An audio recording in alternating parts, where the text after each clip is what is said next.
back to the Sad Dad Games podcast, where if the games are sad dead, we're going to talk about it. Today we're going to be talking about Silent Hill 2, the remake. We are going to be talking about the hospital section, and we have played everything from the beginning up until the hospital. We haven't played anything after. We've never played a Silent Hill game.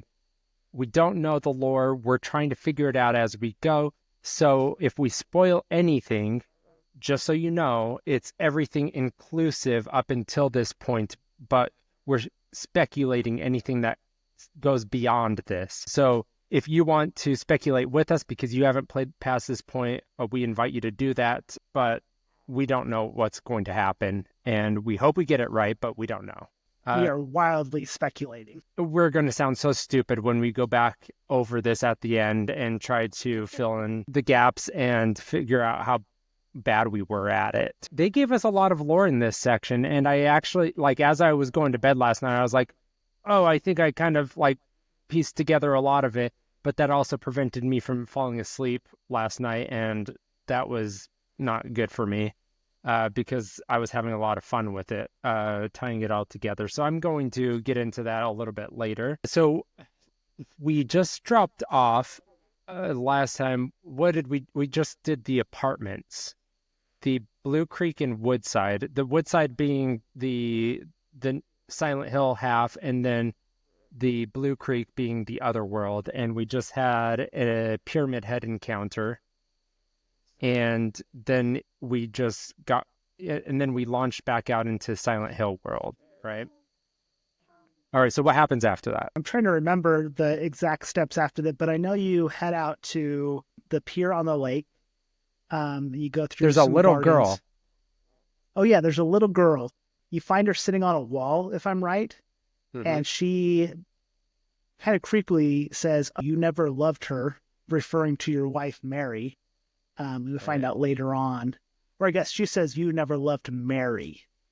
And so she knows Mary's name, which again kind of alludes to a psychological horror, because how does this little girl know Mary so well?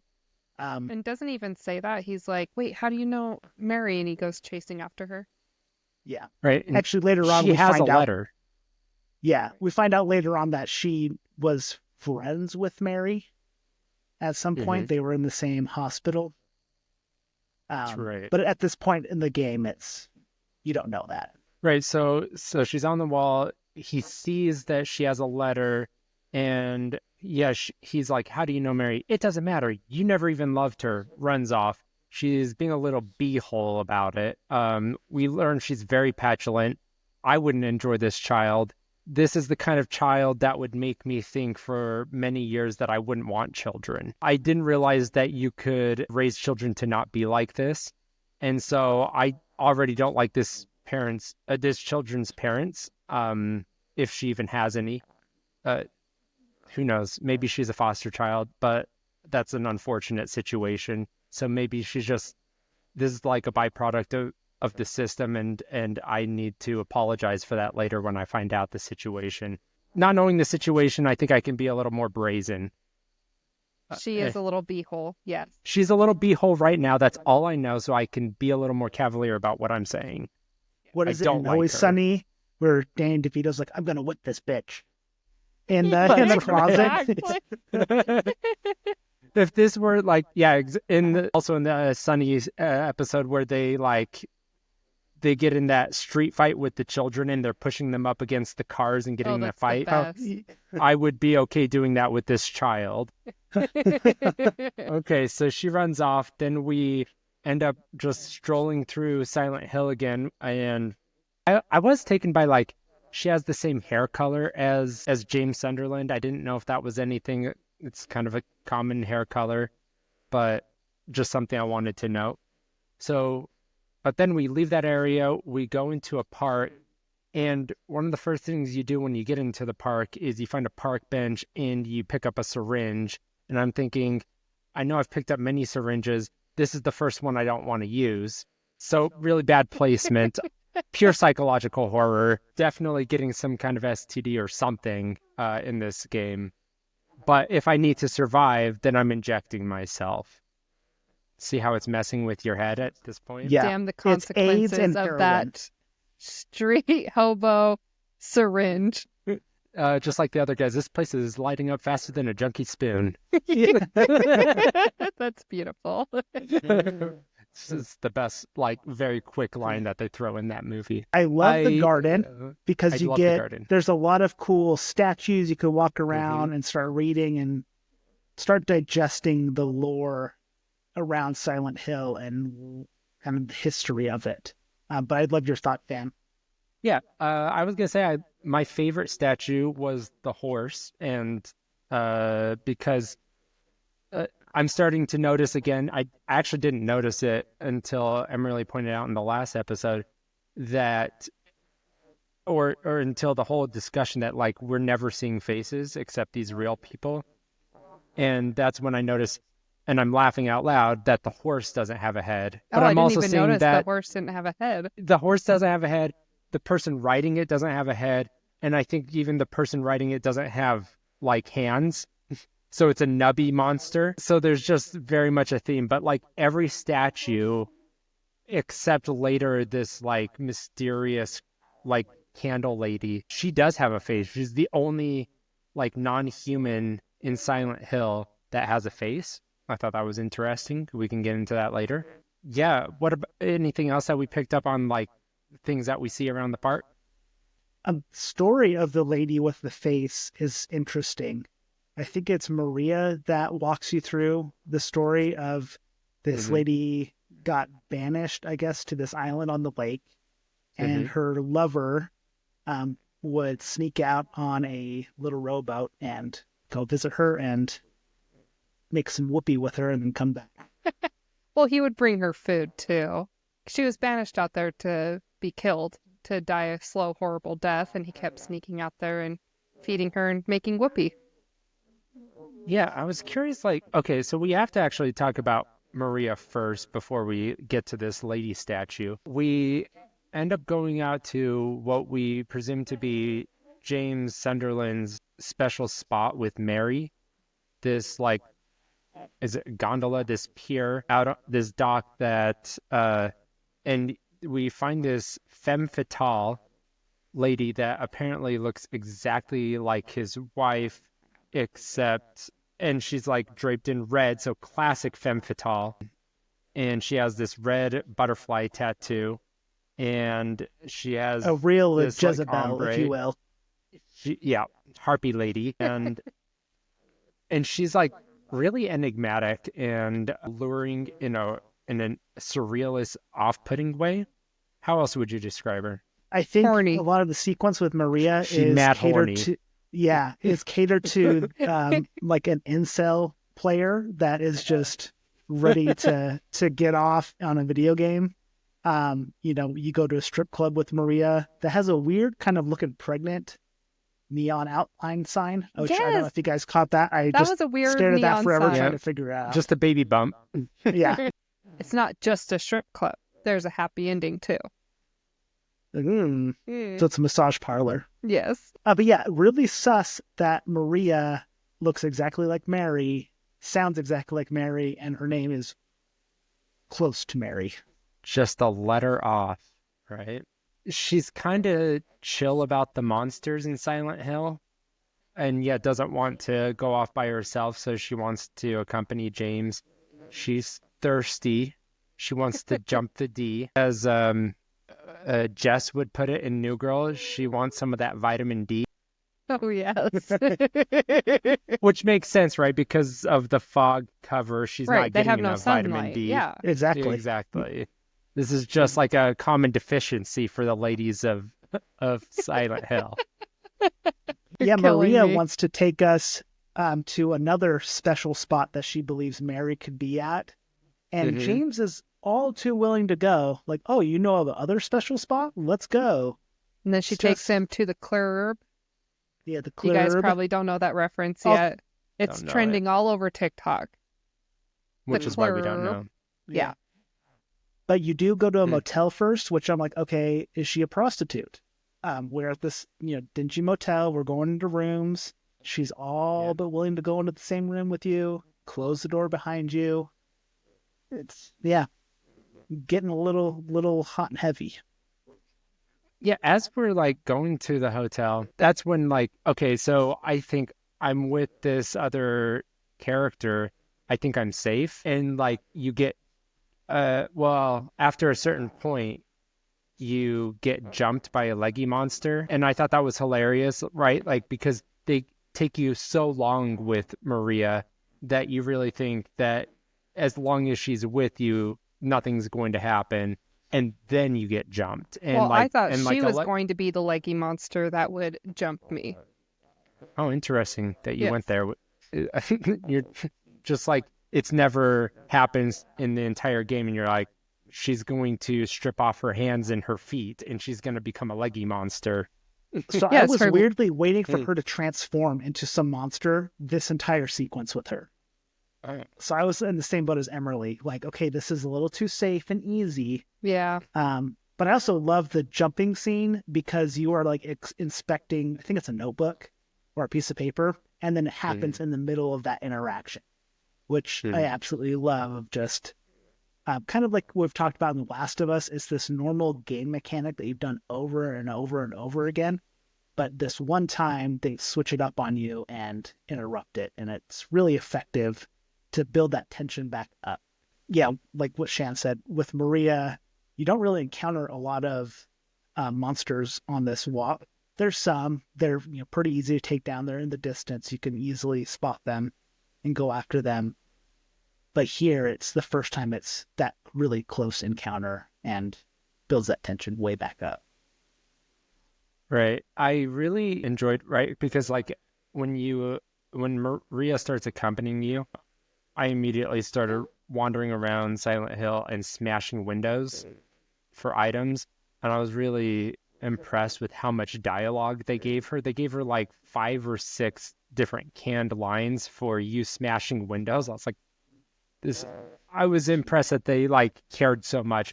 You're smashing windows? You're still doing that? That surprised me. They just kept going with it. I thought that was She hilarious. would not shut up about it, and it was Shut Shut up up about the about windows. sun. Exactly. Shut up about the sun, Dwight. Shut up about the sun. That was driving me crazy too. She just kept commenting and complaining about me smashing windows. I'm like, B, I'm trying to keep us both alive, and I need like all the ammo I can get and all of the, the health I can get. Like, I'm gonna take my time here. She also, at one point, like breaks the fourth wall while you're interacting with one of those red squares to save. That kind of like was jarring. I was about to say, and then she starts talking. I was like, oh, this is my safe space. Save Stop. space. Don't touch me there. This is my That safe is space. My I no-no love that. square. That's what the red squares mean. They're his no squares. Exactly. I also love like after you punch in a code into a safe, she's suddenly being jumped by a leggy monster. I'm usually not a fan of jump scares, but this game does it pretty well for me, where I actually enjoy them. Last night I was playing pretty late into the night, and my wife is sleeping in our bed, and my PlayStation's in our bedroom, and she woke up to me saying, "Oh, you son of a bitch," because I had jump scared me so bad, and it was just I couldn't contain it couldn't contain my excitement. Oh, there's so many swears that come out in this game. I'm like Frank Reynolds on Charlie McDennis, where the whole time he's just, I hate this game. I hate this game. And I actually say that out loud as I'm playing this game constantly. Like, clearly I'm enjoying it. And as I get further and further into this game, I'm actually starting to get addicted to those jump scares. And when I'm not playing the game, I'm thinking about the game. I'm kind of getting that addiction to it. But the whole time, even though I'm clearly enjoying it, I hate this game. I hate this game. See, that's really something that's hard to explain to somebody who thinks that they hate horror, because you used to think that.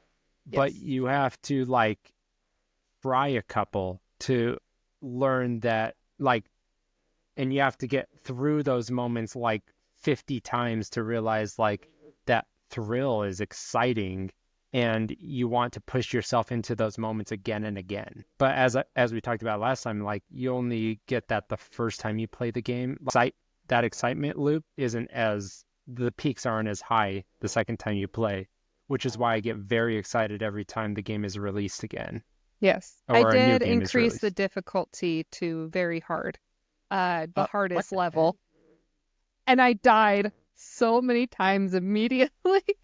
And I had to lower it back down to standard, the middle ground. But I started off as light because, with games like this, I'm especially the first time I play it, I usually go for like medium light, and there's only the 3 options on this game. So yes, I kept dying so hard, and so I had to lower it back down to medium, but at least it's not on light anymore. Yeah, even I'm not that masochistic. Like I'll increase it the second time just to feel the same thrill as the first time. So it's not that I'm a better player, it's that I'm trying to increase it to the same level that I got the first time because I know what's coming. Right.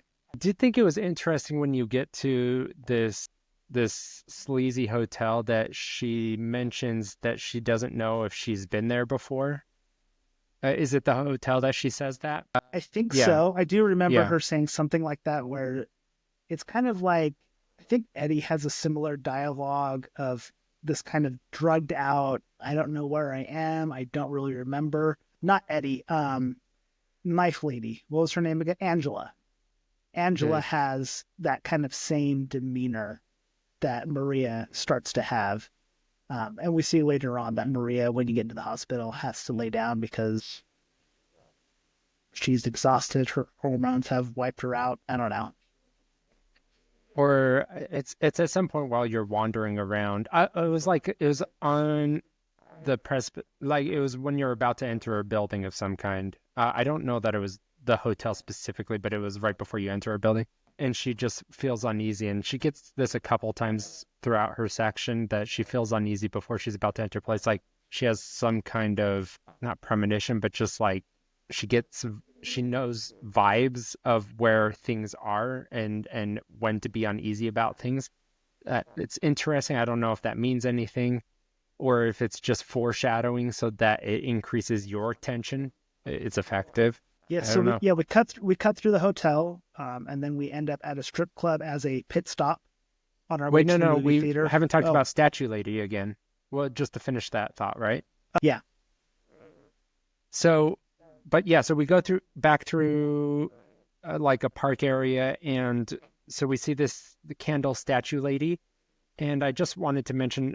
So again, like we see the countenance of the statue, and I don't know what this means, but like this like thirsty man kept crossing the lake to see this lady. I wanted to point out that like the dialogue, Maria says, "Lucky for her." For him to have said he loves her or something along those lines. And I felt like that there was subtext to that. Like she keeps suggesting or that she had a love that was lost, or she keeps suggesting along the way that there was something tragic in her life, that she had unrequited love or she had love that was lost. And there's just something that's missing. I don't know if we'll ever fill in the blanks there. That's the only reason I wanted to bring that in. But also I wanted to fill in before the strip club, we get the horde chase. Well, not like a horde chase, but we run through the town and there's a bunch of monsters.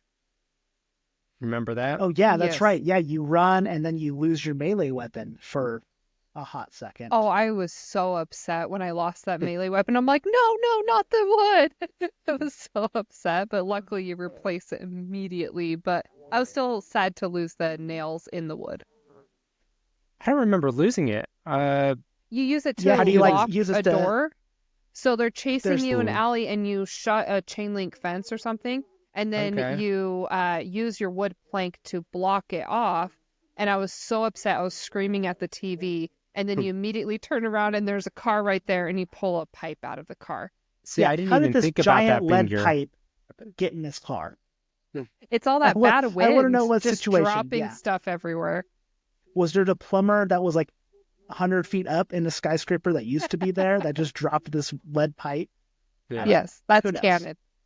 Did you Yeah, get canon. rocked in this section? Like, it was hard to figure out where to go at Yes. times. Like, it was still relatively linear. I felt like they did a good job of, like, kind of guiding you with light and with I don't know, they kind of pointed you with design and light and I just generally I it was like The Last of Us Part 2 with the horde chase. Like I generally went the right direction such that I never really stumbled and got attacked too hard.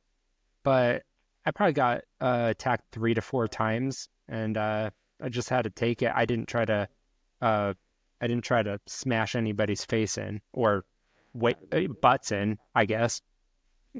Yeah, I took a few wrong turns just based on the fog where I thought that was the way I was supposed to go, but 2 steps into it, it's a dead end, so you have to flip around and try to navigate your way through. But yeah, I got mauled a few times.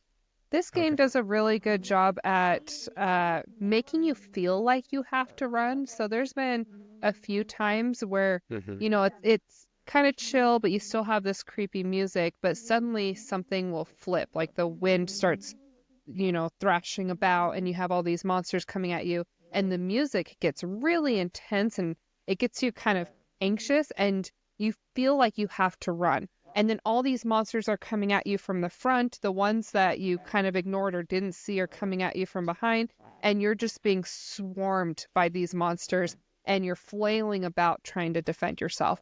And so I feel like this game does a good job at making me feel like I have to rush, which is actually putting me in a bad position. But you don't actually have to hurry through some of these segments, even though the music makes you feel like it. You could take your time and, you know, beat 1 or 2 monsters at a time and then just walk your way through and you can still look around and find supplies along the way.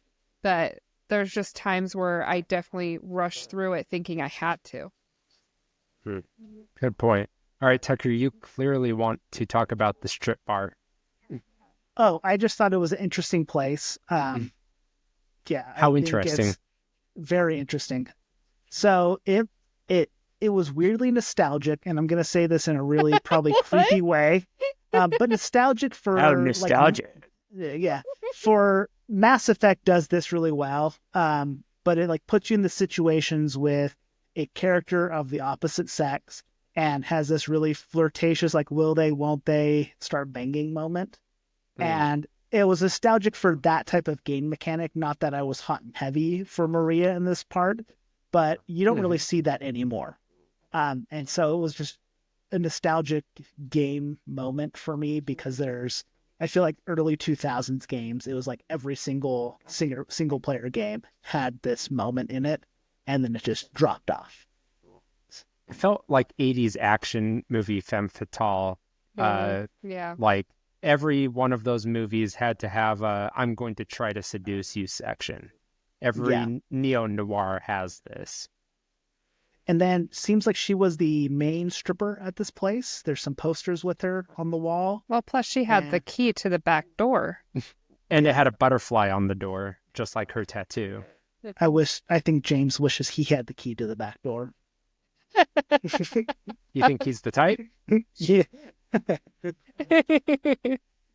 He's into feces play. We established that as canon last time. Right, but he's playing it really cool, right? Like, why would he want that? But then also, is he playing hard to get? Because he like gets off with that? Like he likes the game. We don't know. He likes the chase. I think that this is like a long, elaborate game to get inside of James' head to figure out what his kinks are. And that's what makes it psychological, is that it's like, it's a genre to help understand sexual fantasies and to destigmatize. That's our goal here. That's the end game. Yeah, that's it. And I'm far more open-minded than I was when I started. So I'm going to jump ahead on a little bit of my theory. I think Maria represents Mary in a psychological horror way. That's a little on the nose, but as we move forward throughout it, there's some lines that I'll point out as we go through the story, especially when we get into the hospital and the end of this section. Okay. Do you want to elaborate on that at all? I just think there's some clues here where she's trying to seduce him, talks about, she was lucky to have somebody say they loved her. I think she's referring to James. Part of me thinks that she is the lady that was out on the island, and James was the person that was supposed to be bringing her food, taking care of her. I think it's a metaphorical island, that she was isolated in some instance, and James was supposed to be taking care of her, but then something happened to James on the way to take care of her. In the story with the lady on the island, it's like, I think the lake like gets stormy and he drowns. So I think some maybe foreshadowing what happened to James, if he really is dead or if this is really all in his head. I also have some crazy wild theories about this as a whole as we get to the hospital. I want to get more into that, some theorizing or talking about otherworldly IPs when we get to the movie theater. I was curious if anybody had thoughts on why Maria was so thirsty or why she needed to seduce James. If it was just like she had some issues in her past and so she lusted after him to fill that void, maybe like Dennis says, like a lot of people have a God hole and he doesn't believe in God, so he wants to fill that God hole with pussy. And she has the female version of that. She wants to fill it with dick. So maybe that's what it is. Or maybe there's like a backstory that is connected to James. I don't know what it is. So but she earlier, just like keeps thirsting after him. She thirsty. So this kind of plays into earlier when I was kind of speculating all these characters that we're meeting, do they represent different sins of hell? And Eddie, like I said before in the last episode, I felt like he represented gluttony, and Maria would represent lust. As far as the other characters we've seen so far, I don't know if that theory plays in yet, but there's at least the two sins. We also have James make a character choice where he rejects a drink that Maria offers him. I didn't know if that maybe played into like a history between him and Mary, where he was an abusive alcoholic or something like that he is trying to reform himself from. It just was like a very specific insert that they did to inform us about his character that they didn't have to add. I was curious if that was intentional. He did kind of think about it for a minute and then he's like, no, I'm good. And so, I don't know. That's really interesting. I didn't really think about that too much. Yeah. I get a really big guilt vibe from James throughout this whole, especially this section with Maria. There's something James feels like he's hiding, and he feels guilty about, and I'm not really sure what exactly that is. Again, for me, it's just a vibe that I get, but I don't really have a ton of evidence besides the thinking about the drink and putting it down and connecting that up. Was he an abusive person with alcohol or whatever that looks like?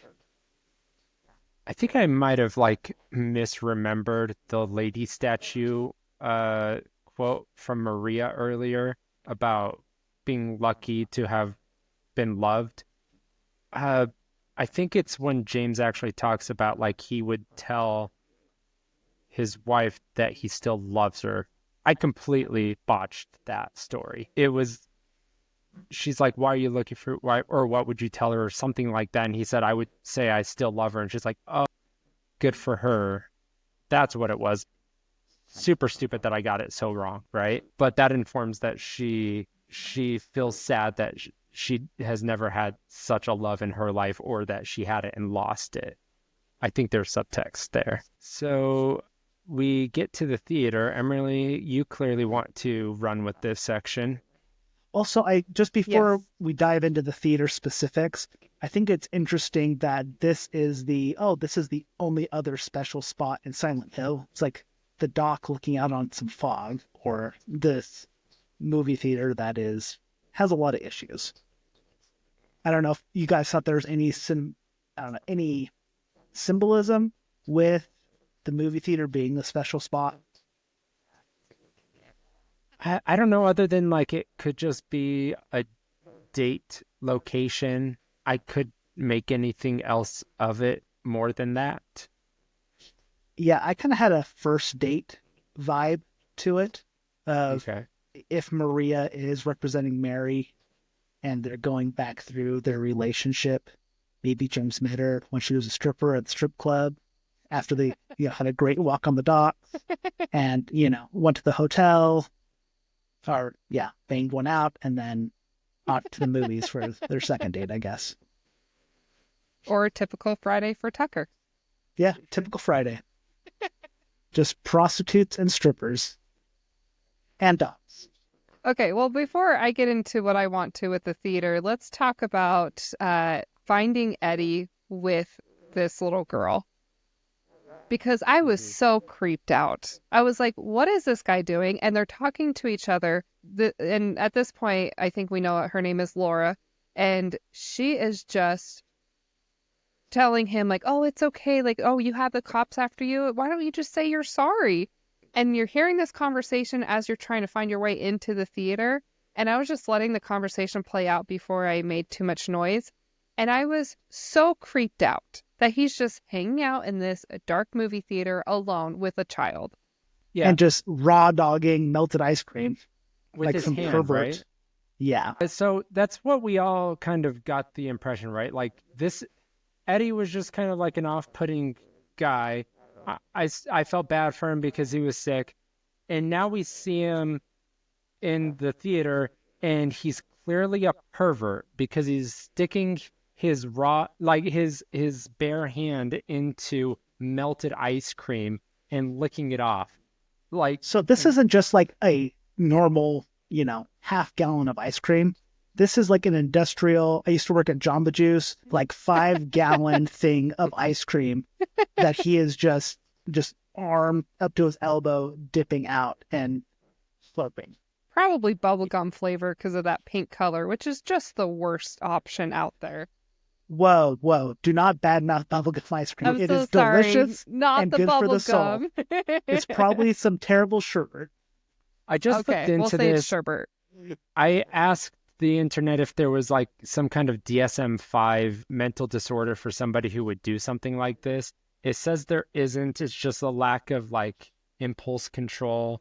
But I think that there's a certain level of like social decorum and order that we collectively would agree is acceptable. And we would have locked somebody like this up, at least like in the 50s or 60s for some kind of like immoral standing.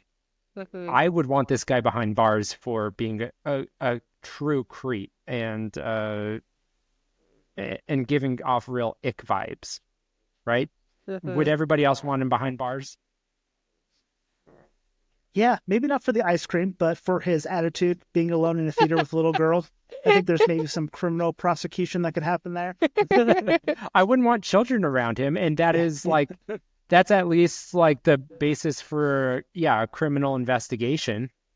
Tucker was really quick to defend him on the ice cream, and he was a little too knowledgeable about that industrial-sized tub. I think that you have found yourself raw dogging one of those industrial tubs, and you don't think that should be punishable. I think Tucker's had adjacent behavior. Yeah, there's many a Valentine's Day being alone, just shoveling bubblegum ice cream into my gullet. Tucker, what's the worst food you've ever raw dogged? Worst food? Like the most disgusting food you've ever raw dogged? Probably a loaf of cookie dough, like I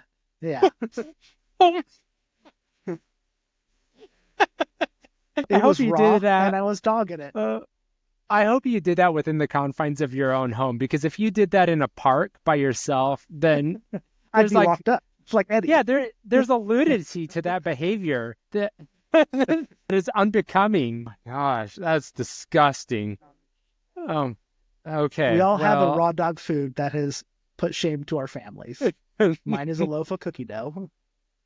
The worst. Okay, I remember my worst one, right? So I was in college. It was the first year, I believe, I was living with Tucker, but I don't know that you would remember this because it was probably before we were friends. You know how like M's come in those 1-pound bags? Yeah. I ate one of those in like 24 hours. Yeah. and it was like by the handfuls. I didn't stop until it was gone. I don't Normal even know how a M&Ms, human peanut being could butter, do that. Like the peanut amount M&Ms. of insulin resistance that you'd have to have. I'm surprised I didn't become pre-diabetic that day or die. There was a lot of introspection that I've done since then. And again, it was within the confines of my own home. So there were no consequences for that other than like internally. Different time. Now we need to know Emerlie's most shameful eating experience. I mean, I have had so many, but one of them would be I'm very allergic to popcorn, and I used to work at the theater, and I would get these monster cravings for the popcorn with butter. And we'd get it for free while we were working. And so there were times where I would just get a bag and I would load it up. I mean, a stupid amount of butter and salt, and I would just load up this whole bag, sopping wet. And I'd go up to the manager's office, and this is when no one else was around, and I could lock myself in the office, and I would just be sitting in the corner, just like a dirty raccoon, just hunched over, disgusting, and just slurping up all that popcorn. It made me really A trash sick. panda. A trash panda, yes. It made me horribly sick, and I loved every moment of it. But yeah, I did that quite a few times, but I made sure it was when no one else was around, so I could just... Yeah, this still doesn't come close to what Eddie did. And so, No. and in a public theater, no less. With a child. Right, with a child nearby. Okay, Emerlie, anything else you want to talk about the theater? Okay, so the theater. I mean, there's so much, and I'll try to keep it brief because I could point out so many little details on the projection room upstairs. So again, I used to work at a theater for about 6 years. I actually worked at multiple theater buildings. I've been in a lot of projector rooms. I've worked for Sundance Film Festival. I've even seen what they use. So I did some research on this. I'm familiar with Christie projectors, which are probably about 30 to 40 years old. Shan and I have a sister who also was a projectionist many years ago. And when I started working at the theater she worked at, they had already switched over to full digital, I believe, at that point, and they didn't really let us upstairs anyways. But then I transferred to a dollar theater, and this was when Cinemark was fully converting to digital projectors, but we were one of the very last theaters to receive all digital. So when I worked at that theater, we had 7 35 millimeter projectors and we had 2 digital projectors. So I learned how to work with both, and I became a senior assistant manager, and I had to learn how to work with the projectors inside and out. I got tested on the name of all the parts of the projectors, all of that. So this was really fun for me to see this projector room, and you can watch it in the live stream. I am pointing out everything that's wrong in this room, everything that's right too. So I did some research on this because there were some things that were a bit confusing. The projector that's in this room, this looks very familiar to, I Googled it, and the projectors are probably 1940s, 1950s.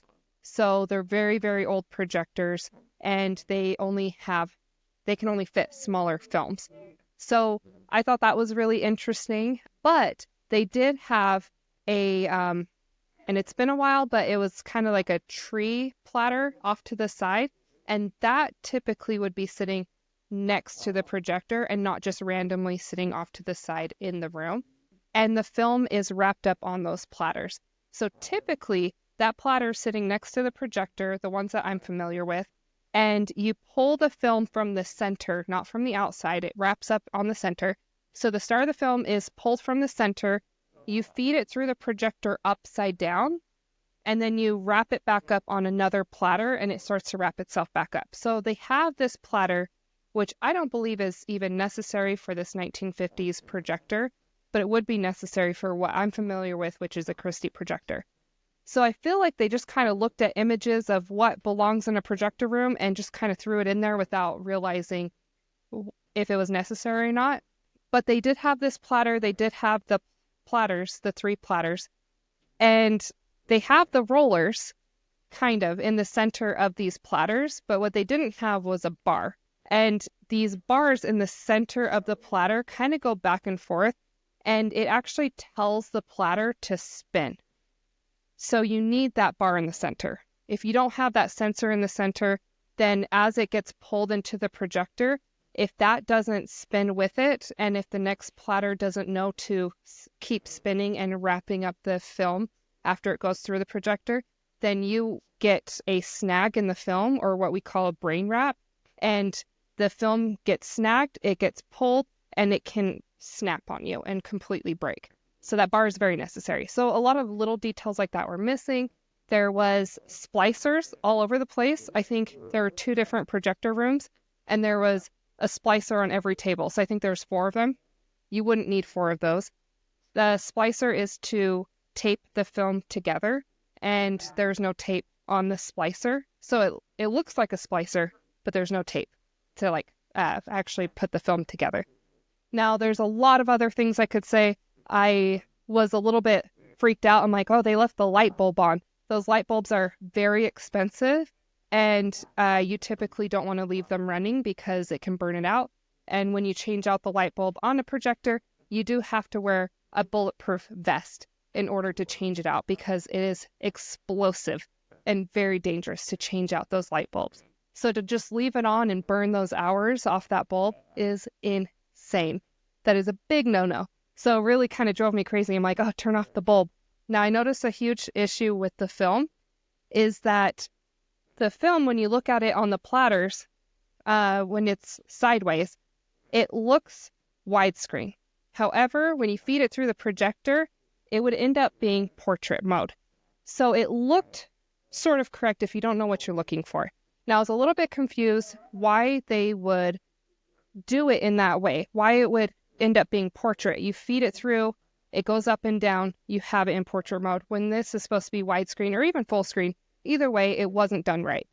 Now, I Googled it because I thought that was really confusing. I'm like, why would they get that wrong?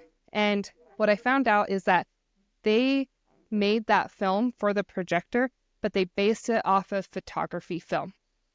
So old cameras, the old kinds that we grew up with, you feed your film and you open up the back of your camera, you put your film canister up and down in the back, you pull the film and you wrap it on the right, and that is going to be that kind of widescreen, if that makes sense. So when it comes to a camera, it feeds left to right, but when it goes to a projector, it has to go up, top, down. And the projector actually flips the image because it's fed upside down, and the image is upside down, but the projector is able to flip the image for the screen and make it right side up. So I thought that was really interesting. They accidentally made the wrong film for the projector, and I don't believe at that time that you would have sound if it was roughly 1950s. So it did make sense that there was no sound bar on that film. But typically you have the 35 millimeter and there's a whole bar running along one side of the film. And that would be the sound that is able to play. All the film canisters are pretty small, and those are very short films. So the platters were kind of a little bit smaller than what I'm used to. The film didn't fill up the whole platter. So film that is what we're used to, about an hour and a half to 2 hours, is over a mile long, and it would fill up that platter a lot more. So they were short films, and the fact that they had so many films on site is crazy. We never had any films just sitting around in our projection booth because all film is rented out by the distribution companies. They'd rent it out to us, we'd show it, and then we would send it back to the companies. So these are really old films that they would typically hold on to, and it's just an old theater. Cool. So as we are wrapping up the theater, we stumble across Laura again, and she books it out, that little bee. And yeah, why is she so against talking to you? She is running from you constantly. She's clearly trying to lure you somewhere, right? She knows that you need to talk to her, and she knows you have a connection to Mary, and she has something that you need to extract from her. So she draws you to the hospital specifically, and she has this buddy-buddy relationship with Pyramid Head, I believe, or at least she knows how to get you into his crosshairs. again, feeding into this whole she's a beehole theory. Before we get So into that, I wanted to talk about the movie posters that were in front of the theater. Did you guys stop and take a look at the posters? I was too busy chasing the beehole. Go on. Really? Did Yeah. you do it, Tucker? I think I looked at a few of them, but it was like, oh, okay, and then moved on. So I did stop and look at the movie posters because I was thinking, well, all these little things throughout the game will probably kind of allude to what's happening in the game. So the first movie poster was a lone figure walking away on a street, and the picture's taken through a chain link fence, so nothing too crazy. And it just says, "I was here." That one, I don't know, was pretty plain. The next one is a photograph of, it's actually film on the poster, and in the film, you can see images of a couple embracing each other. And I did not get the title in the screenshot there. But the next one is Return to Owl Creek Bridge. And I believe it says something about return for a happier ending. And then it just has a bunch of cowboys on horses. So Return to Owl Creek Bridge. For this game, we're returning to Silent Hill. And I'm assuming hoping for a happier ending. And then the last movie poster is just kind of almost a woman figure or something, and it says non-existence. So that had me thinking again, like, this is not reality, and this might be alluding to the fact that this world is not within reality. Cool. I'm going to challenge that later a little bit, but Okay. it's my theory is that's half correct, half something else. Okay. But the hospital is going to elucidate that.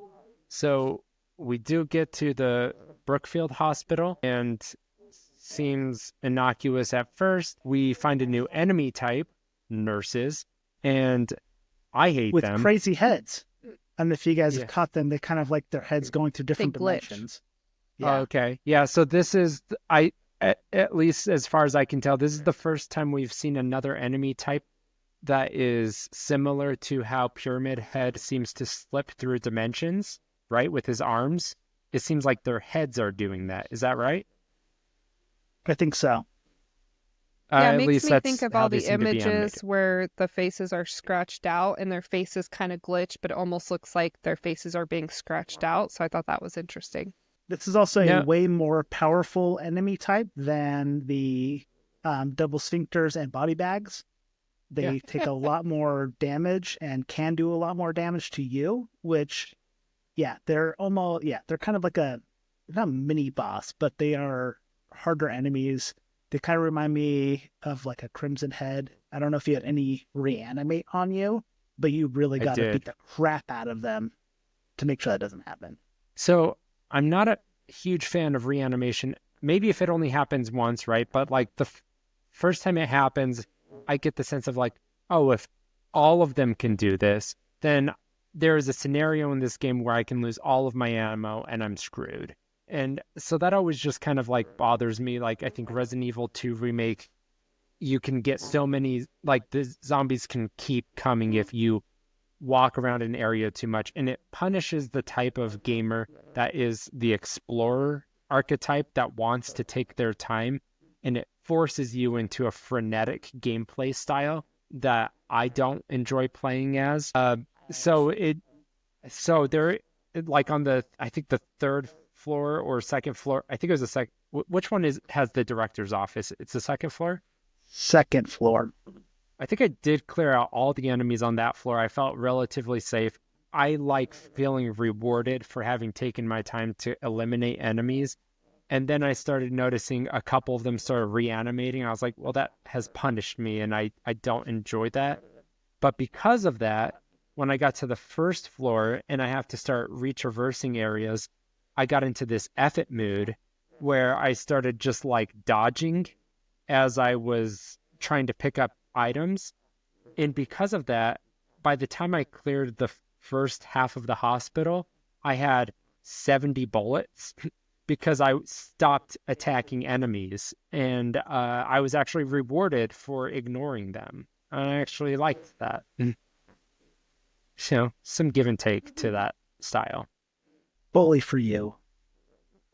Tucker did not have the same outcome. No, I did not. I murdered everything multiple times.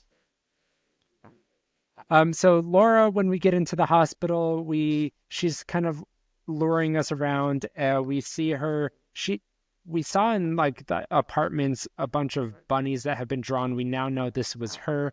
She's drawing wolves that are eating the bunnies. Maybe something else drew the bunnies, and she's drawing the wolves eating the bunnies. I don't know. So there's like a really dark part of her. She wasn't hugged enough as a child. She's evil. She's a beehole, and I don't know.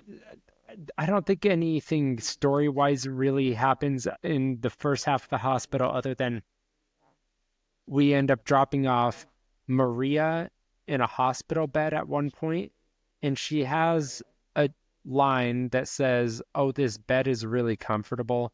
I feel like subtextually that's saying she's been in a hospital bed before. I think that alludes to there was history there.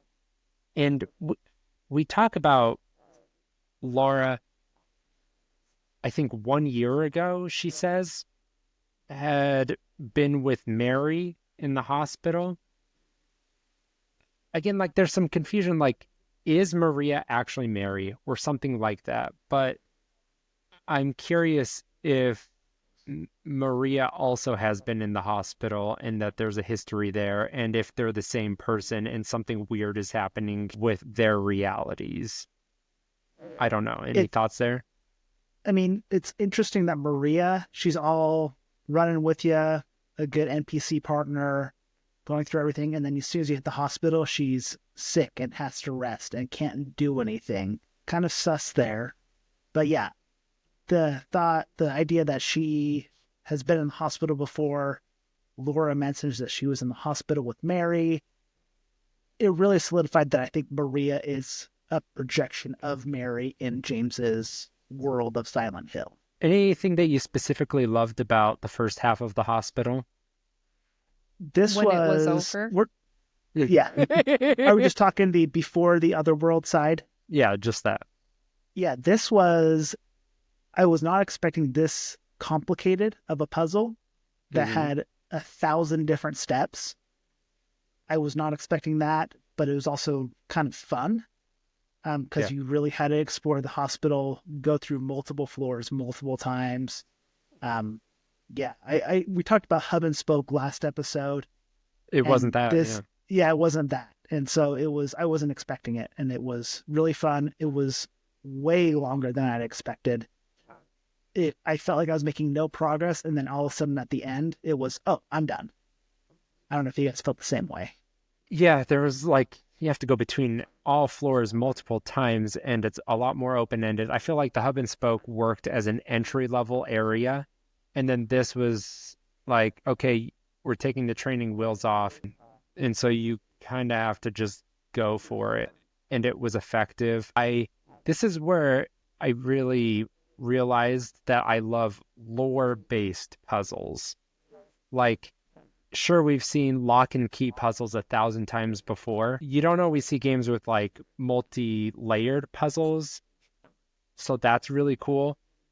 But when the puzzles are specifically based on the game itself and like adds depth to the story, I thought that was just like, I just wanted to give it up for the attention to that there was like 3 or 4 steps to the doctor's story, and it was like on every level of the hospital, him trying to solve these cases of these patients that are losing their minds or have these different issues, and he's slowly losing his mind because he needs to solve them.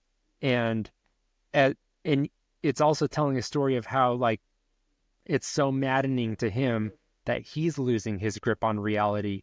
And then you see lore that he's dissociating. So you see that like his his writing starts dissociating and he's saying weirder and stranger things until you realize that he's slipped into unreality. Just like, what do you love about like the storytelling that's going on around the hospital with these patients and with the doctor? I mean, I think you nailed it. Just Mm-hmm. you see kind of the slow collapse of the doctor, of the patients of Silent Hill. It seems like it reminds me of the first outbreak of any infection, zombie movie. It's, oh, we had this weird case come in. Let's try to solve it. Oh, no, it's spreading. Oh, no, it's getting worse. We don't know what to do. And then, bam, catastrophe. I do have some wild speculation about the patients, though. So there's 3 armbands for the doctor's 3 most troublesome patients. I believe those patients are Maria or Mary, Okay. Eddie, and Laura. Interesting. And then when we get to the other world, there's a new patient in the other world that I believe is James. And I have a whole spiel They about that. They declare him a new patient. Yeah. So anyway, I just think to me, that would make a lot of sense because everybody else doesn't have a face. These are prominent characters. There's 3 prominent characters at this point. There's 3 troublesome patients that this doctor is trying to heal.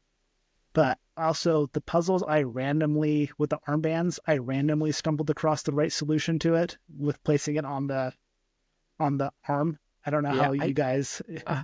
I couldn't even tell if there was a right way to do it. It's like, what is there, 9 different orientations? Because you do 3 times 2 times 1 because there's 3 armbands, and I think that's just the way you can multiply out the different combinations. But you can also turn I guess them. it's... Yeah. Oh, right. Yeah, you're right. So you could see that you just line up the clean part of the armbands. Okay, yeah. So I saw numbers across all of them, and I'm just like, oh, these ones look the most clear. Let's try that. And I think that's the only way you could solve them, right? I don't know that there was another way. But as far as like getting them like in the right order, I think I don't know if there was a right way to figure that out other than randomly. So I was looking at the notes on the desk, and one talked about like losing their mind. One talked about being more violent. Right. So I put like the bloody one as the violent one, the white one as the losing my mind, and then the kind of brownish one as the other one, and that ended up doing it, I think. Yeah. Okay, that makes sense. So my issue was I thought this was like the clock puzzle where you had to keep going back and inserting a piece and then something else would get unlocked. So I went back, placed a bracelet, went and did other stuff, came back, placed the bracelets. And once you get all 3 on, I believe I couldn't get them off. And when you don't before you put them on, you see the shadow of where they're supposed to be turned. You see like where the tab is supposed to be. Right. Yeah, but once you place them, you no longer see the shadow. And so it's like, I can't take them off. And I thought I had to keep placing them as I went. And I was randomly placing them to run off and go do another puzzle.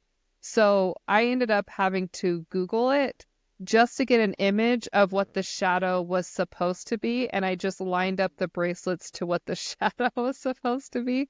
And that's how I ended up getting it. Okay. Yeah, I loved this. It was like a get out room, the whole doctor's office. So I loved that there was like 3 or 4 different puzzles in here. Not all too complicated, but just fun. I like the safe with the different, I don't know, hieroglyphics. I don't know what they were, but symbols.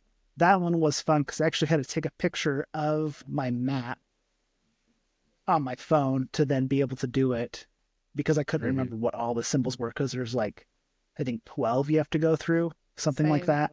Okay, so when you finish the doctor's office and then is it even the doctor? I think there's another name for this guy. Is that director? I think it's the director's office. Yeah. It's the director's office. I'm sure he is a doctor, but the director's office. Then you ascend. So I'm immediately uneasy when I climb this ladder because you see this like, is it a CRT or what is this machine? ECT machine? EKG? EKG. I think it's an a heart machine? No, it's Like an ECT, like the headband machine. Oh, that's right. Oh, yeah. So I'm uneasy when I go up there because I think, okay, so we're gonna meet like this psych patient that is going to, I don't know, uh, be unpredictable and that just like mental disorder is very uneasy for me to watch. And so the whole time I'm up there, there's not even like a boss up there, but I think that there's going to be this like mental patient that is like chasing you, and there's nothing like that. So I want to point out this was kind of fun because you get the note in the director's office with the key that says this will take you to where you want to go, but not in the way that you expect, or some variation of that. And then you go up to the roof, you open the door, and you think there's going to be something in there, and it's just a note. And so I'm reading the note, trying to decipher it, and then I exit out of it and got probably the best jump scare I've gotten in this game so far, where Pyramid just grabs you by the throat and just... Is that this? Oh, yeah. Yeah, and then just hooks you down whole. So good. So crazy. Oh, am I jumping ahead to a different part? You're talking about getting onto the roof, which is later, right? Oh, sorry. I thought we were talking about, once we solve the doctor's office, because then we go to the roof. The director's office is going up the ladder, and then you later go up to the roof in a different part of the hospital. Oh, okay. Sorry, I jumped ahead.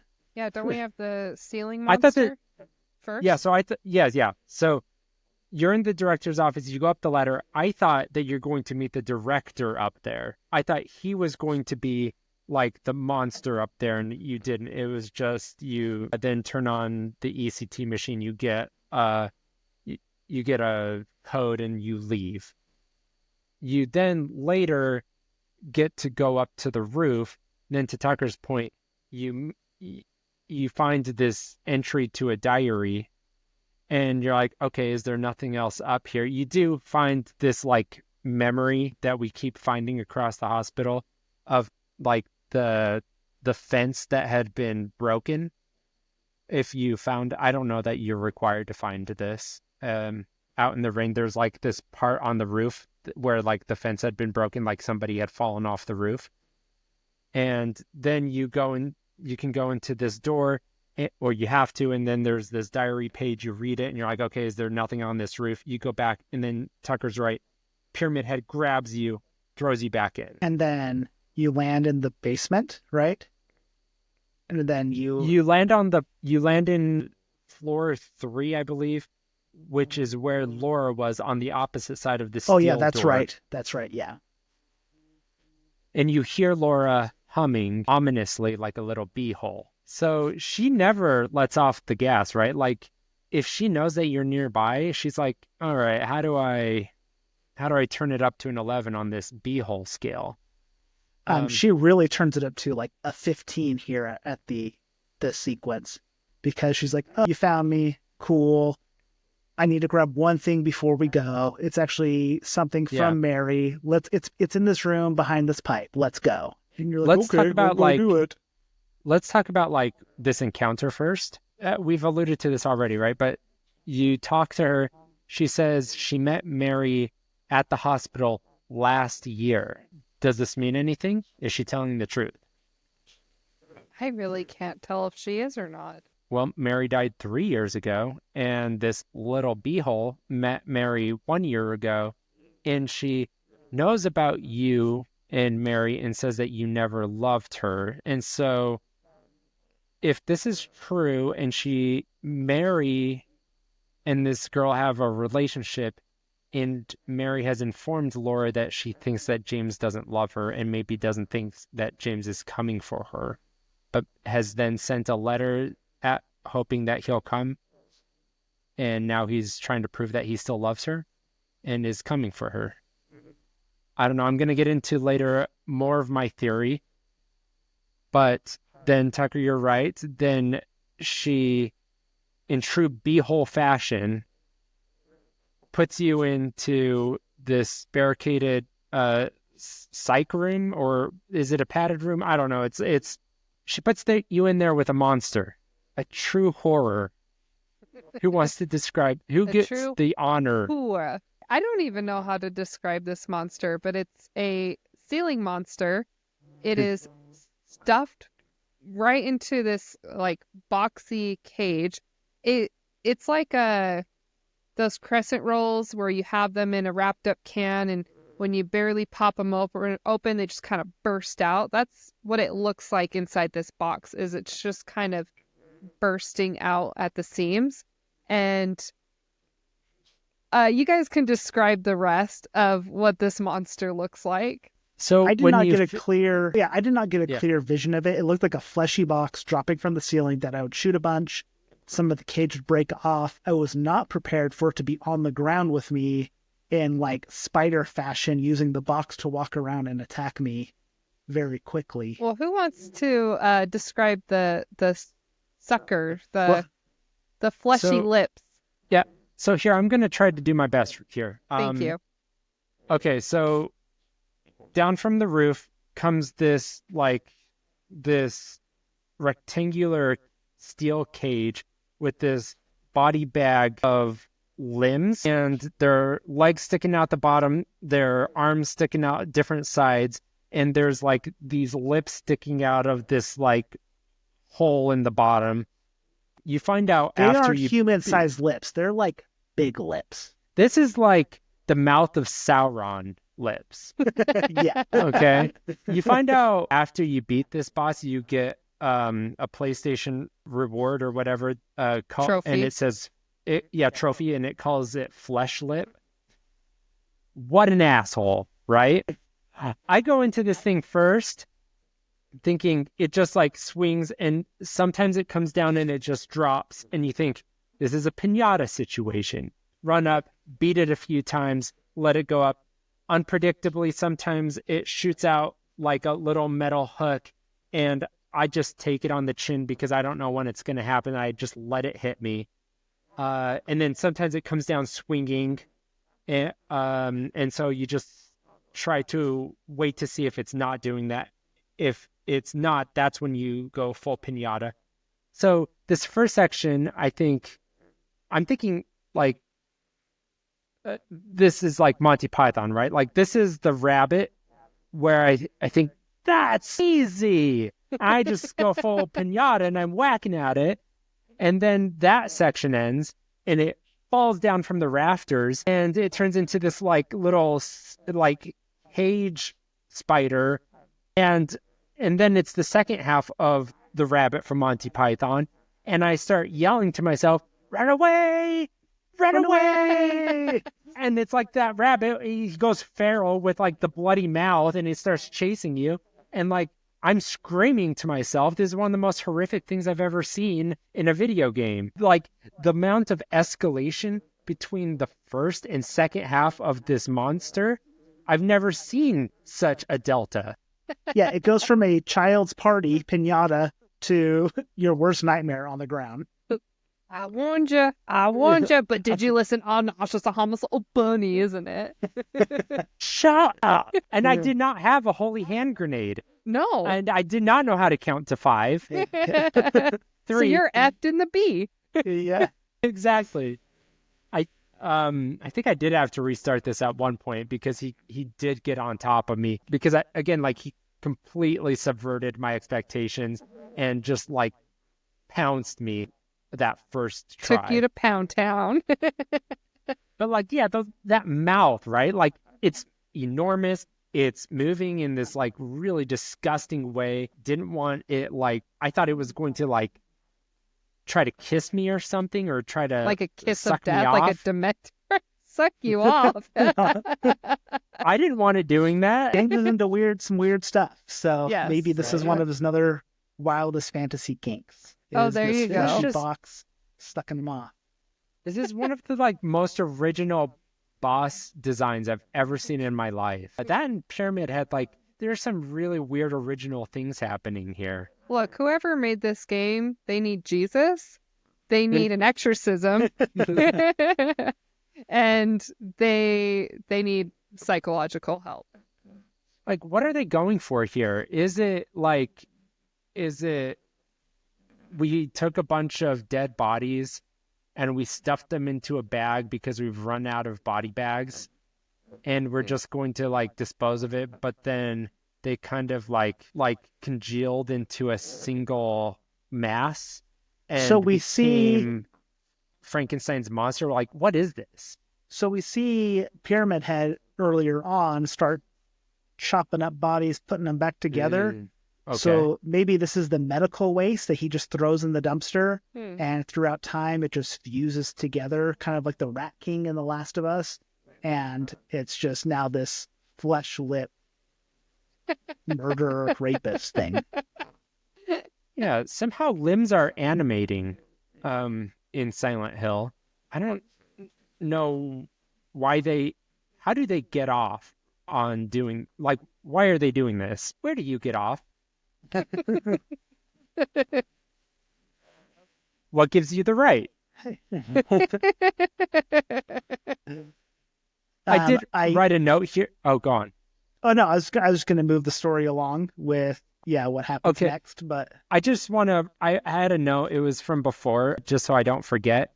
I did want to point out that Maria never meets Laura, and since Laura knows Mary, I was curious if there was a reason story-wise why they never wanted Laura to meet Maria, because they didn't want James to hear how Laura talked about Maria and talking about Mary and connecting any dots there for them. Also, when meeting Fleshlip, I had the line go through my head from The Simpsons. You remember Dr. Nick when he's giving Homer heart surgery, and right as Homer is going under, and it starts blurring, Dr. Nick says, "What the heck is that?"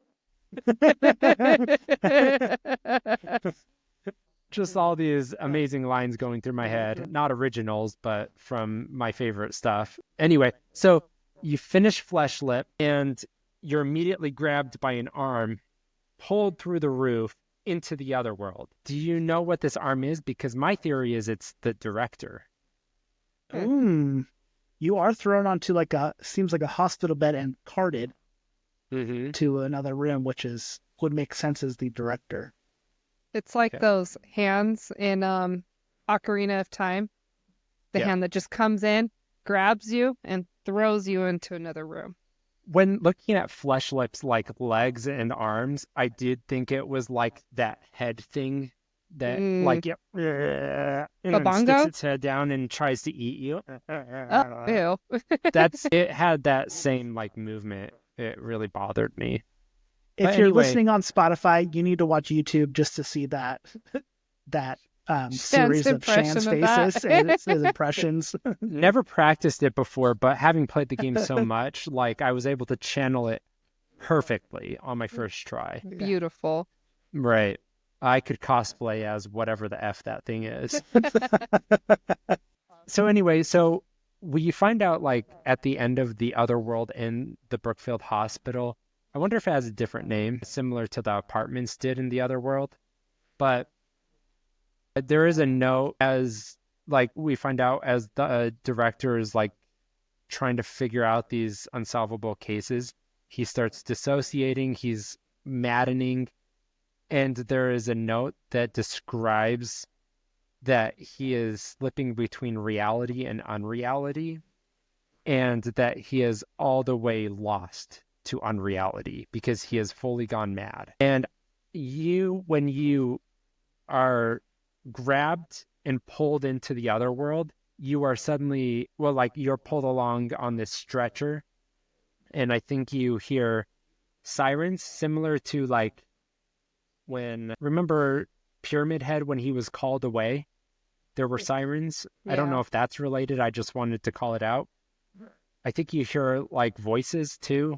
I don't know. But when you get to the other world, there's like already a note written and you're assigned a patient number. So I think it's the director and he's trying to solve you. So I think that you are starting to lose your sense on reality. Okay, so I'm going to jump the gun a little bit, but as I was going to bed last night, I started to connect some dots. I think based on that note that you find at the end of the other world about the doctor dissociating, losing his mind, slipping into unreality because the lines between reality and unreality have lost. I think Silent Hill is real, right? And James is losing his mind, maybe because after 3 years of losing Mary, he is losing his mind. He is, and maybe this is something that has happened to Mary as well. But I think that the other world, is unreality where you have lost your mind. It is the plane of existence where you have become crazy. And the monsters that are in Silent Hill are slipping out of that world. So we see all of these different like bridges between unreality and reality. Like at the apartments, we see him jump the gap because Pyramid Head has essentially invited him there. We see the doctor pull him there. I think James is losing his mind, and so the lines are getting thinner and thinner, and these monsters that have no faces because they are from unreality and the other world are falling into reality. But Silent Hill is still real, which is why we have humans there. I'm going to jump the gun on my wild speculation as well because it goes along with this. Okay. So my theory is it's a little bit more like Shutter Island. I don't know if you guys have seen Shutter Island. Great movie. Yeah, a long time ago, yeah. Yeah, so the premise of Shutter Island is Leo DiCaprio is investigating this escaped mental patient. Spoiler alert, if you haven't seen it, it's an older movie. I'm just going to spoil it. At the end of the movie, you find out that Leo is the escaped mental patient, and he's constructed this whole world around him. Or if you're me, So, I guessed it 20 minutes into the movie. Yes. Okay. I don't try to guess. If anything is a psychological whatever, you assume it's the protagonist. It's like the first thing you do. I try not to guess the ending. It was because he was learning about this patient that he was searching for, and I think he was like in his cell or something, and someone was explaining how this guy was crazy and how he believes something else is different. I don't know, but I just remember it was the way that Leonardo DiCaprio, he emphasized, he was like, how could this guy believe something that's not real? Like he was just he emphasized it too much. And I'm like, well, what if this isn't real? And he's the one that is actually imagining everything. And so I accidentally guessed it. But go on. Bam. So anyway, I think James is the new patient in the other world. Patient 1000 something or other. I can't remember the number. The Silent Hill world is his normal subconscious, but he's slowly slipping into psychosis, which is why the monsters are coming back and forth. And then the other world, the full other world, is him in his full psychosis subconscious of everything is going crazy. It's all decrepit. And the bridging of it is the crossing of those worlds. So like your corpus callosum of realities of going back and forth. He jumps across the gap. He gets pulled into it, and there's a clear division. And it being a mirror world, I think you actually nailed that, Shan. I think the hospital for me confirms it's a little more obvious. World. Yeah, it's a mirror world. Kind of like the Upside Down in Stranger Things, but it's all on his head. So I'm still on this. It's a psychological horror, all in James's mind, and he's just going back between reality and full psychosis in his mind. Okay, so while we're talking about these other worlds and kind of theorizing all of that, I made a list of other IPs that have other worlds or parallel worlds or purgatory or whatever. So I wanted to go through this list real quick. The first one that came to mind was Earthbound. And Shan, you might remember Earthbound a lot better than me, but in Earthbound, isn't there some kind of other world that is in Ness's mind? Do you remember that? There's a dream world, yeah. And there's a lot of surrealist, there's a surrealist otherworld type thing to your point, yeah. Okay. So yeah, in Earthbound, I never really played it myself. I wasn't good at it, but I spent many hours watching you and other siblings play it. So I do remember there was kind of a otherworld, and it kind of paralleled their world. The other one was Stranger Things, like you mentioned. So you have the what I call upsy downsies, and that is exactly their world, but it's got that darkness to it. It's grungy. I believe at some point they go into one of their bedrooms in this upside down, and it's locked into a specific date. And I can't remember the details. I think it was like notes for a test or something, or a diary. I don't remember, but it was locked into a very specific date, which hopefully in this next final season that comes out, that will start to make sense why it's locked into that specific date. Another one, because I'm rewatching it right now, is Vampire Diaries. I've watched that quite a few times, but there's something very similar in Vampire Diaries where they have this character Kai that is in another world. So basically he was this terrible person. He was part of a coven, and he slaughtered almost his entire family. And so the rest of the coven sent him off into a parallel world that was his prison. So he was stuck in this world, but it was locked into that date of when they sent him over, which was during an eclipse, I believe. So anyways, he had to keep replaying this day over and over and over again, and it completely mirrored our entire world, but it was locked in the 90s. So that was really interesting. Some of the characters accidentally get stuck in this world, and they all try to find a way back into reality. But that was like a spirit prison for him. You have Lost. You have the last season of Lost, where they have the last season gets really confusing, but they flash sideways, and you find out in the end that is purgatory for them. That they all lived out their lives. They were not dead the whole time, but they all lived out their lives, and they ended up creating this parallel world where they could, like a purgatory, where they could all find each other. No? Am I messing this up, Shan? Just clean up your language a little bit, right? Because the terminology wouldn't be purgatory. The island was purgatory to begin with, in the sense that they screwed up their lives and they had to go to the island for redemption. But that parallel world was a place outside of time where they have all died, and time was irrelevant, and they no longer were needing redemption. They were just needing to find each other. So purgatory is where you go for redemption. That's not what this was. This was just the afterlife. Way to go, Shan, for straightening me out on Lost lore. But in that, they have to find each other, and as they find each other in this kind of parallel world to, they created this whole environment where they had to go around and find each other, and as they touch each other, the memories start to come back, and they realize, oh, this isn't real, and they have to keep finding everybody so that they can go to the church and move on at the end of the show. Spoilers. Then I've already mentioned this, there's Majora's Mask. Right from the beginning, you walk into kind of a foggy area, and you're chasing a rabbit, basically.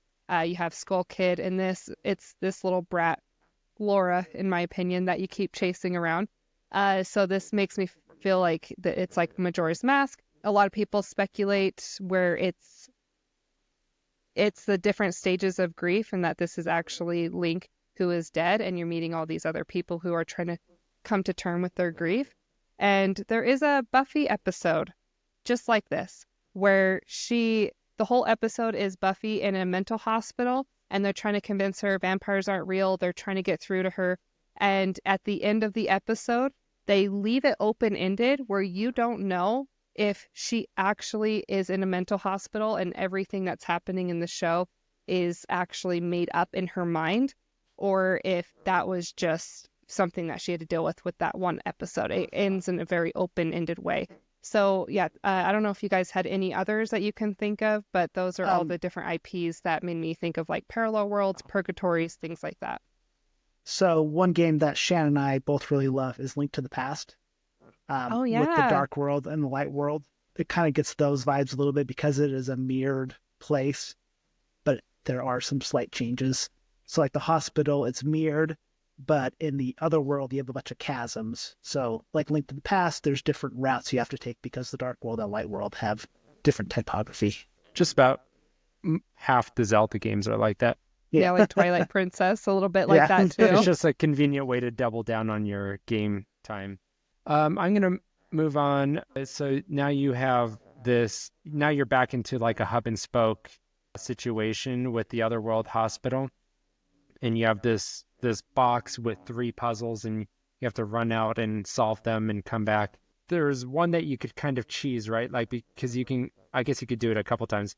You can go get the answer and then you could load up your save and then just punch in the answer and then not have had to go through all of the pain of attacking all the enemies and being attacked.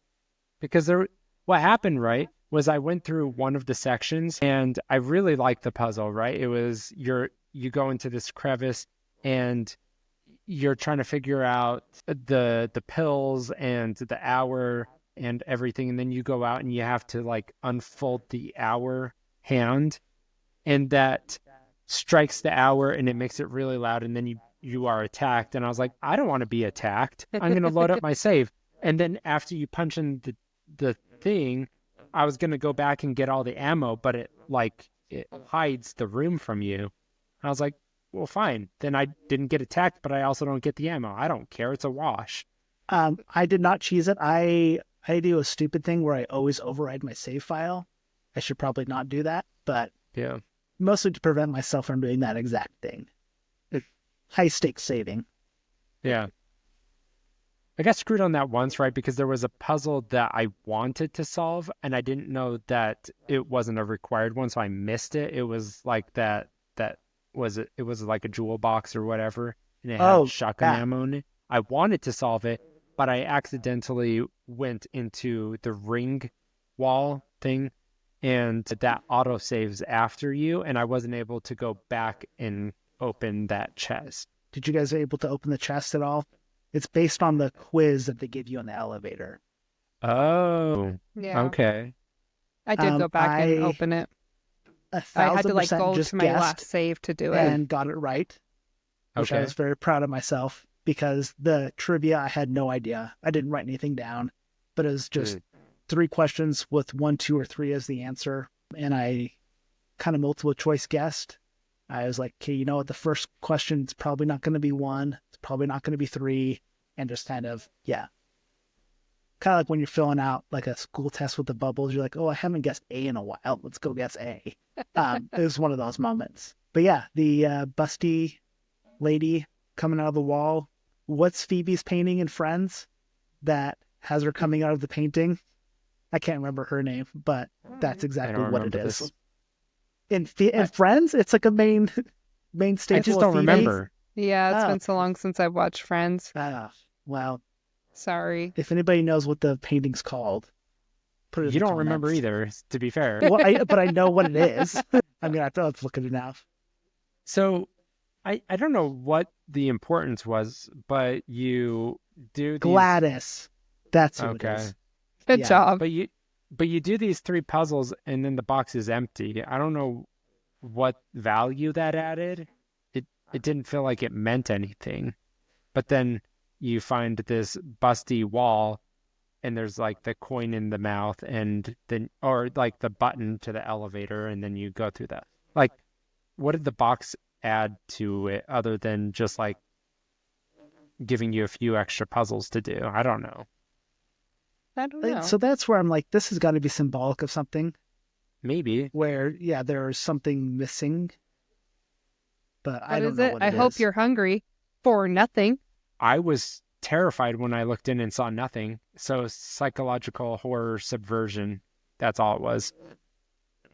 Did you think there was anything to like doing the game show thing in the elevator? I was unsettled at least because there was some surrealism to it, but I don't feel like it meant anything. For me, it was psychological horror. Yeah. It's the juxtaposition. Voice knows your name. Yeah. And I think there's some lore to it as well, because they talk about how many deaths that the initial sickness caused. things like that. There's So I think if a deep diver super fan of Silent Hill would probably appreciate it more than first time playthrough. to be fair, like Alan Wake does this. The second one, there's a game show, and they go back to it several times, and it just like is a surreal thing where I'm in this supernatural horror story, and there's a game show that I keep going to, and because it's so surreal, it creeps you out even more. That you're like, I should be on edge, I should be on pins and needles. Are there monsters in the backdrop? But there's this really light, happy tone with this creepy undercurrent. So I kept feeling like something was going to jump out at me while it had this happy tone. It's that the surrealism is like I'm smiling, but there's something evil in my eyes. I love those vibes. It's like that Twin Peaks, Earthbound weirdness. And also, what's the one that Adam Scott is doing right now? What's the show? Parks It's and Apple Rec. Plus. It starts with an S. Severance. Severance. That's why I thought It it's is one of- Succession. It's Severance. It's one of the greatest shows on right now. It's by Ben Stiller. He's writing and directing, psychological thriller, and he does a lot of surrealism, like the best that's on right now. One of the best since Twin Peaks. I don't know. He does it so well, and nobody's doing it. I love it. So if you love those vibes, I would recommend Alan Wake 2. And Before we get into going into the busty lady door, yeah, I don't really know what to call the door. I think it really threw me off where Maria comes in and is like, "What the hell? You were supposed to protect me." So she's somehow in the other world with you now, and is seemingly just fine. I really don't know what to make of it. I was curious about that too. She doesn't even mention it. She's just there. Any thoughts? Yeah. I had no thoughts. I was curious about it, but not. She didn't mention something pulled her there. She's just terrified that she is there. Maybe she doesn't even know that it's the other world. Maybe it feels like if she is supposed to be Mary, the end of the chase sequence makes a lot of sense of why James would project her to be there. But yeah, I don't know if we want to jump into the chase sequence. Once you open the busty lady door. Let's talk about the other world a little bit. Again, like every time Maria is there, I suddenly feel safe because it's less likely that there are monsters. So I felt a lot more uneasy in the first act than I did in the second act, especially whenever I had Maria with me. And because other than like the nurses, I just generally was able to predict enemies a lot better. I was more familiar with them. So the tension was a lot lower, other than like they were able to fix that a little bit by doing confined spaces, because before we had like, I don't know these enemies, I don't know anything that's going on, and we have limited line of sight with the fog. Now let's introduce another enemy, but let's also bring in these tight confined spaces. So they're able to increase the tension a little bit, but generally, like, the tension wasn't nearly as high as I was feeling throughout the entirety of the first act. Is that generally how you felt? So I feel the same way, maybe for a little bit of a different reason. One thing we didn't touch on in the first half of the hospital, you get a shotgun. That is basically a one-shot kill. Yeah. So in the confined space, I felt really safe having shotgun ammo, where I'm like, okay, if anything pops out, I can shoot it, it's going to knock it back, and then I can go beat it with my lead pipe. So I felt really safe having the different level of weapons, where, you know, when we played in the apartments, you get a handgun, which is okay. It works good at a distance, but it gives you so distance. close. But for the most part, you're using your melee weapon, so there's this, you have to be close to enemies tension. And now with the shotgun, you have to be close to enemies in this confined space, but you have essentially a one-shot or two-shot kill on you. You don't have to be as precise with the shotgun. Yeah. You just start blasting. Just start blasting. I think I misspoke earlier. I said Maria had never met Laura, but Laura ran out of the theater past Maria. Did we see them on screen at the same time? I don't remember. Yeah. I think Maria's like, oh, she went that way. Well, one thing we didn't mention is Maria has this strong urge to go after Laura and Right. protect Laura. That's And what I was she's going to get never at. met her or doesn't really know her. And is Yeah, like, I was oh, going you're to get just at a that. kid alone in this world. She's like, she says she feels connected. She doesn't understand why. She just feels the urge to protect her. And I felt like maybe there was subtext to that, like she wishes she could be protected and she feels vulnerable and she's kind of projecting that onto Laura. There's a lot For of me, like, I feel like she feels a lot of like unrequited love, unrequited like need for protection, just like a lot of vulnerability that she is portraying to James and wishing that she could get that from him. I'm still stuck on this Maria being Mary and Laura being Mary and James's daughter. That's where I think the mother-daughter connection that Maria feels, but she doesn't really understand it because she's not in reality. But that may be reaching. I don't think all the signs point to that. I think it could be, right? Because Mary left like 3 years ago. Laura's, what, 8 or 10? I don't know how old children are. What age are children the most beehole? That's what age Laura is. That is it. I need to clear up again. I misspoke again. When I was talking about the ECT room, that's in the other world. And like the director's room doesn't have the ladder until you're in the other world. Oh, like the shock therapy part. Yes. I like there he has another puzzle in his room and that's in the other world. The ladder to the upstairs. I got that wrong again. I've gotten so many things wrong. Yeah.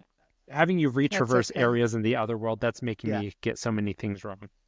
Also, the shock therapy, again, made me think James went through the shock therapy. He's reliving his time in this hospital going crazy.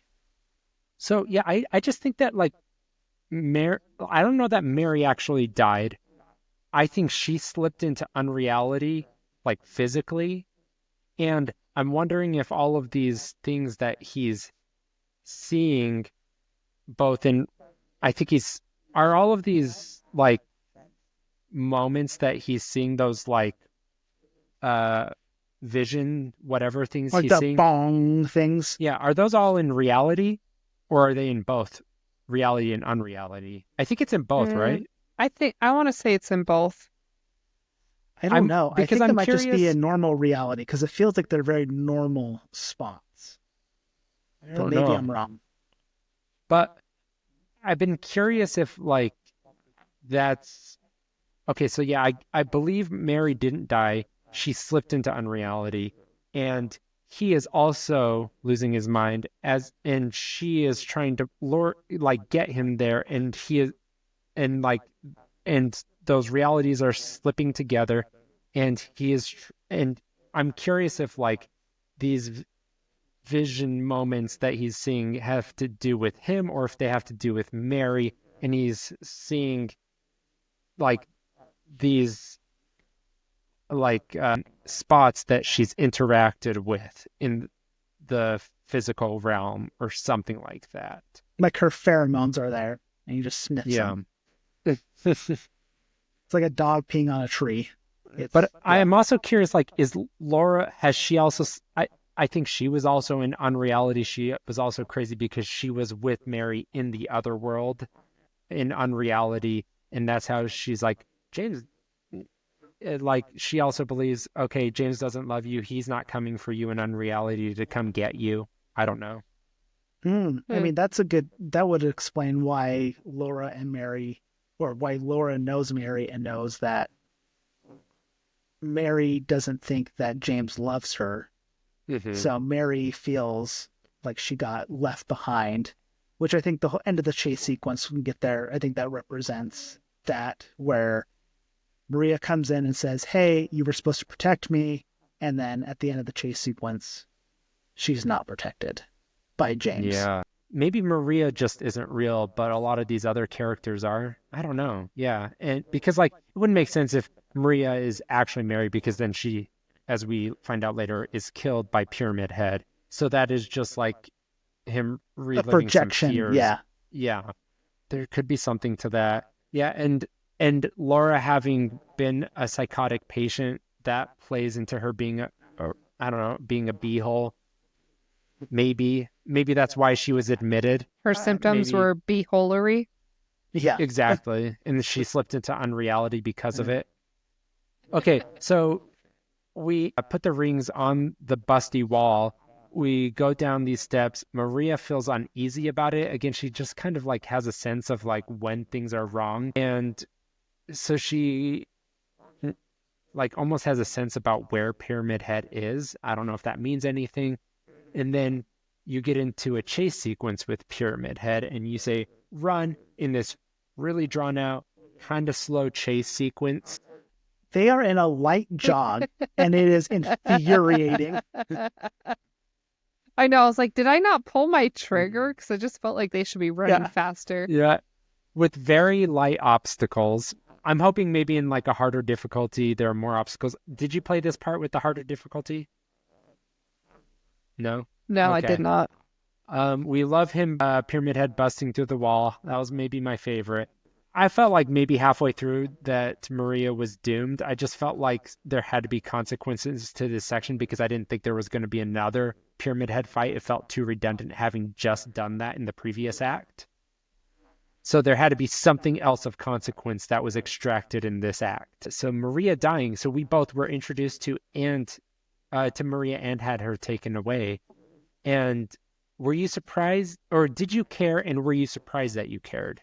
Yes, I I cared. was so shocked. I screamed a little bit and just stared at the TV with my mouth dropped for a while before I finally moved on in the game because I just didn't think that they would kill her off, especially before we knew really who she was and what was going on. Why do we care? Is it because we are also kind of desperate for attention and love and people thirsting after us? And it's the gave us incel inside that. of all of us. Right. So it was wish fulfillment of Yeah. people giving us attention.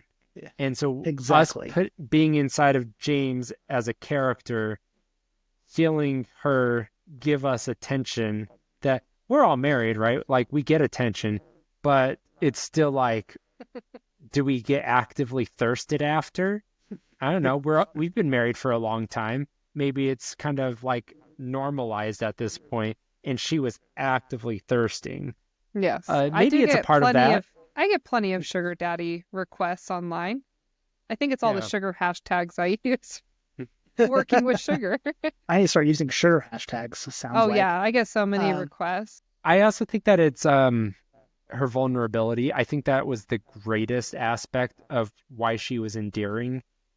In like every character interaction, she's exposing that she's alone and she's broken and she has a sad past and she needs you, and you keep not delivering for her and not being there for her and pushing her away, and before you can ever solve that for her, she's murdered in front of you and you realize you failed her.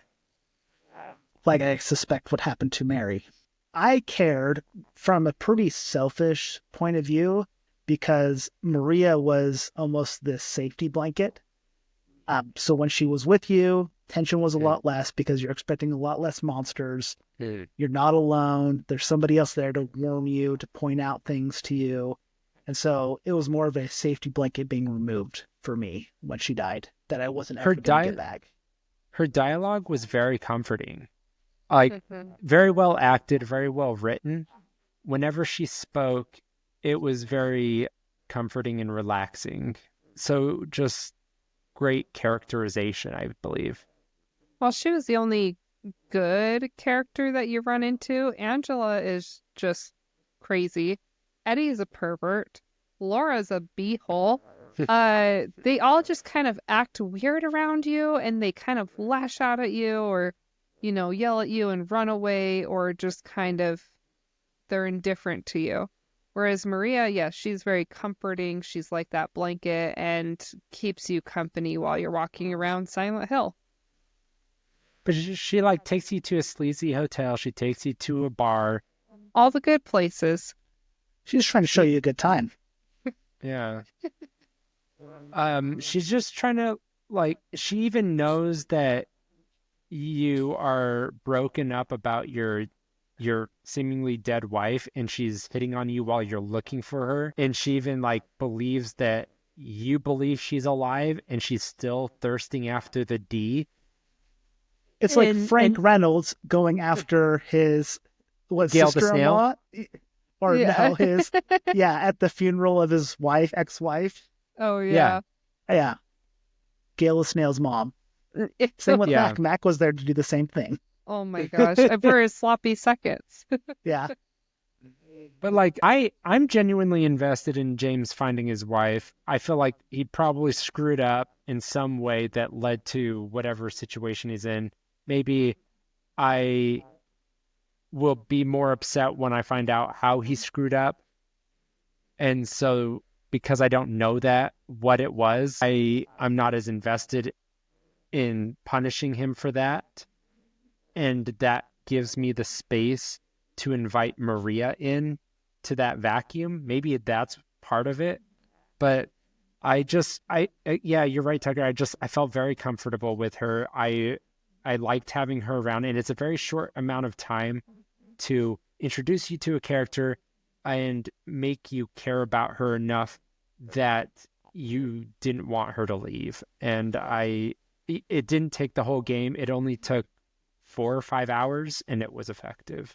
There's something genius about it, of feeling so isolated from the get-go in this game, giving you Maria and then taking her away, that you just go through this up and down of emotions with it. So just brilliant job from a directing standpoint. And you don't even have her like in the more than half of the hospital. You just get some of Silent Hill, the dock.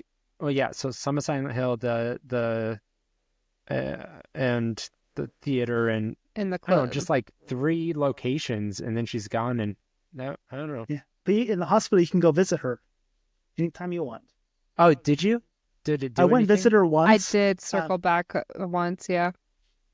I was thinking I was going to go back after I finished the hospital. I was expecting to go into the other world, because that seems to be a predictable pattern of this, is you do one area, then the other world area, like the apartments.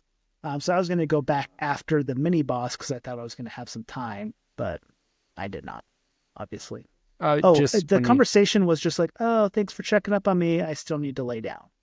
Okay. So I just want to know at this point with James, so the first part of this game, I feel like he really is just looking for his wife. He lost her tragically, and he's just going to go look for her. At what point did you feel like, because you mentioned, Shan, that maybe he might be guilty of something, or what was it that kind of triggered those feelings of, oh, he might be a part of the reason why she's dead? I want to know if I missed anything. He's been pretty cagey. That's part of the reason, is whenever people ask or whenever it's brought up, he doesn't want to talk about it. I don't know why. I'm just suspicious of it, and it feels like there might be guilt around it. Yeah, he seems to dodge some topics. I can't give you a specific everyone seems example. to dodge him, so they're all dodgy. Yeah. Again, like also the alcohol, again, like I felt like that was alluding to something.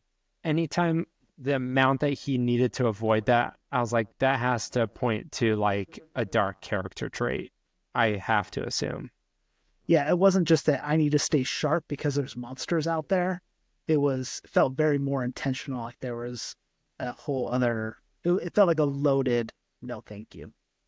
Because at this point, I feel like I still really like James. I'm rooting for him. I want him to find his wife, and I think he's a good guy. But yeah, I could see how maybe he's being a little bit dodgy, but I just took it as there's weird vibes all around, and he doesn't really trust these people and doesn't want to get into it. But also, as us, as the people watching it, they don't want to give too much away. But I don't know. I like his character. I really like him. I can't say, like, he could have just made a mistake. I don't know how bad it was, and that it's unforgivable, other than like stabbing her. Yeah, my initial thoughts are James was in a drunken state. Something happened with Mary that he could have prevented. He feels guilty about it. And this is him coming to Silent Hill is him trying to have a redemption arc to whatever happened. Because he obviously hasn't accepted that she died 3 years ago. He thinks he's crazy, still going back, but he's still back. So there's something driving him to find redemption one way or the other. I think that could be a part of it. Yeah, it feels like he's compensating for something. Like he has to fix something that he broke. It could just be like he misses her. I mean, that's a perfectly reasonable character motivation. But if you think somebody is dead, then you would already have closure. But if it died on a note of uncertainty and you've been living with regret for 3 years, wouldn't you be very motivated to fix it? And you would be living in a sort of denial because you want that opportunity? Maybe. Yeah, he does go back and forth with believing, I think, Mary is alive or not. He's there. His actions are demonstrating that Mary's alive, but he constantly is saying, I don't know what I'm doing here. This is crazy, to these other characters throughout the game. All right, well, I think that's going to sum it up for this section of the game. There might be 2 more of these episodes and then maybe a shorter recap. That's where I think this is going based on how long these conversations have been so far. I've really liked Speculating Wildly. I feel like we have very much broadened our understanding of Silent Hill. I feel like we're really getting into something. They've given us a lot more lore and nuggets to dig into. The hospital, the director was very intentional that they dropped that this early in the game, because this is a psychological horror. We know this now, and that's going to elucidate a lot of what informs us moving forward. We're going to do a lot of raw dog edits. It's not going to be as clean as things that we've done before, because we are trying to get this out early so that you can have fun with us and listen as you go. We know that we don't have a very big audience, but we just want you to listen along with us and have fun, right? Tell your Are friends you having to fun? watch. Yeah. How are we still chasing Laura this far into the game? Yeah. Like, because she's a B. She's a B-hole. GDB. James would make a terrible, terrible, terrible kidnapper. He cannot catch this one little girl. Get it together, James. So we know he has one redemptive quality. He's never kidnapped children. Or at least not successfully. Yeah. Yeah. Okay. He's obviously trying Hey, now. little girl. All right. Well, thank you for joining us. We're going to try to get this on to wherever people listen to podcasts. I guess that's just going to be Spotify and Apple for now. Please like and subscribe. Watch us up on YouTube. Well, that's where we're focusing for now. Please like and subscribe. Comment if you have something positive to say. We're trying to focus on very positive vibes. We don't like to criticize. We want to uplift. We want to make an inclusive and positive community around games and filter out the toxicity that generally filters into these communities, because I think there just needs to be more of that, right? Yeah, feel free to criticize Shan's impression of Fleshlip, because I think he needs some constructive criticism there. I think he has a little too much hubris around it. I think I nailed it. I don't think you Exactly. criticized him enough. I think you were too generous. And I'm actually curious why you were too soft on Fleshlip. Why you maybe had a soft spot for Fleshlip. Yep. It's I kind of love creepy. my lips All right. soft. All right. Sad Dad Games signing off. Bye. Outro. Bleep-a-doof, bleep-a-deep, bloop-a-dee-blow.